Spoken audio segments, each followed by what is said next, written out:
నందీశ్వరుడు కేవలము శివుణ్ణి చూస్తారని మీరు అనుకుంటున్నారేమో తప్పు. నందీశ్వరుని యందు ఒక ప్రత్యేక లక్షణం ఉంది. ఆయన విశేషానుగ్రహాన్ని మీకు ఇస్తాడు. ఏమిటో తెలుసా? మీకు ఏదో పట్టి పీడిస్తోంది, దోషం తెలియట్లేదు. ఇందువల్ల ఇలా అవుతోందండి అంటే ఏ పర్వాలేదు అవుతుంది కానండి, ఏం పర్వాలేదండి అంటుంటారు. దోషం పట్టుకోలేరు. అది ఎందుకు వస్తుందో తెలుసా? ఎక్కడో మహాత్ముల మనసు కష్టపెట్టడమో, లేకపోతే ఏదో చెయ్యకూడని దోషం ఏదో చేశారు, అది జాతకంలోకి దొరకదు, పీడిస్తూ ఉంటుంది. మీకు దొరకని దోషం పోవాలి అంటే ఒక్క నంది అభిషేకానికే పోతుంది. అది ఎప్పుడో తెలుసా? ఎప్పుడు పడితే అప్పుడు చేయడానికి వీల్లేదు.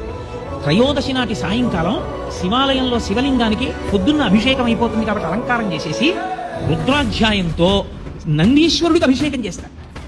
అభిషేకం చేసి నంది మూర్తిని అంతటినీ కడిగి అలంకారం చేసి చందనం బొట్టు పెట్టి నందీశ్వరుడికి శివలింగానికి ఏకకాలంలో హారతిత్తితే సమస్త దోషములు ఉపశాంతి పొందుతాయి. ఒక్క త్రయోదశి నాడు.